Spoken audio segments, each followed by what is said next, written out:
Hi, and welcome to our digital presentation. I'm Amy. I'm Michaeli. And I'm Christy, and together our presentation will discuss the adverse effects of technology use on health and strategies to promote wellbeing. This is a resource for parents, guardians and carers of young people to help them better understand technology use. In our modern world, technology dominates so much of our lives. So with so much technology in our world, how do we keep our children safe? Let's begin with screen time. Screen time is the amount of time our children spend on their computers, watching television or playing with phones and tablets. How much screen time should they be having? The Australian Government Department of Health recommends that babies under 2 should have no screen time. Children aged 2 to 5 should have less than an hour. And for children over 5, the Department of Health recommends setting consistent limits to screen time. As long as your children are guided in technology use and understand cyber safety, you can set the limit you feel is appropriate. You can follow this link to learn more. The biggest risk associated with technology overuse is weight gain due to sedentary behaviour. 21% of Australian children are overweight or obese, and this can also be linked to heart diseases later in life. Technology can also be a factor in eating disorders such as anorexia. Certain activities, particularly online, can cause young children to skip meals due to distraction or even loss of appetite. The risks aren't just physical. Technology overuse has also been linked to mental health issues such as anxiety, depression and loneliness in young people, and it can also be linked with anger and poor interpersonal skills. Technology overuse has also been linked to many sleep disorders. My name's Amy, and I will be discussing the impacts of digital technology on sleep. Throughout my research, I discovered a range of negative impacts that excessive use of technology can have on children and adolescents' health and well-being.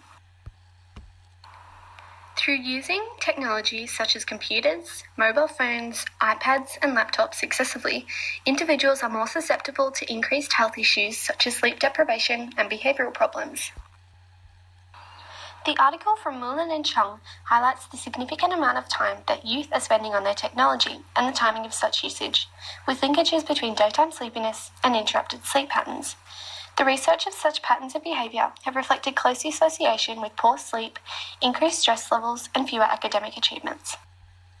Statistical data has reflected specific times in which youth were using their mobile devices to access internet and to check and respond to instant text messaging.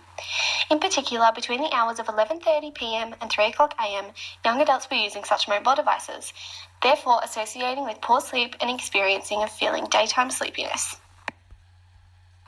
Living in the modern world where technology is vastly prevalent, it is difficult to monitor and constrict the use of technology at all times. It is important, however, that youth and their parents are educated about the potential impacts of excessive technology use, especially during the later parts of the day. By promoting safe and efficient use of technology, students' health will therefore improve.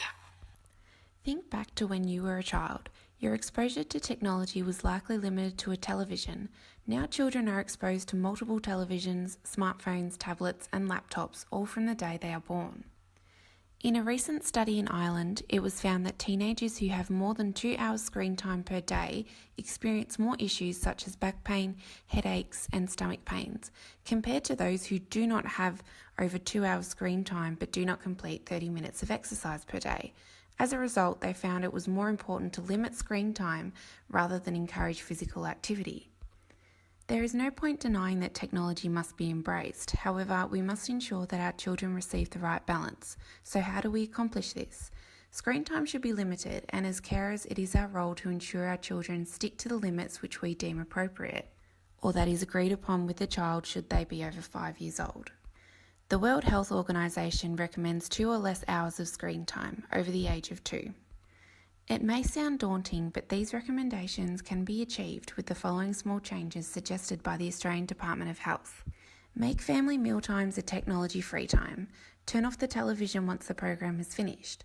Do not allow technology in the children's bedrooms. Listen to the radio or music instead, and spend some more time outside.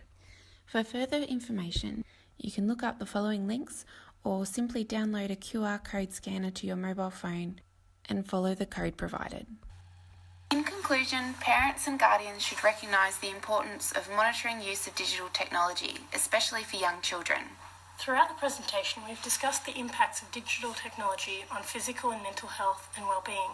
disturbance of sleep patterns and behaviour, and also looking at the recommendations of time spent on technology in general. For parents, guardians, and family members, this research provides a range of information about safe technology usage and strategies to enforce these ideas. We hope you've enjoyed our presentation. Thanks for watching.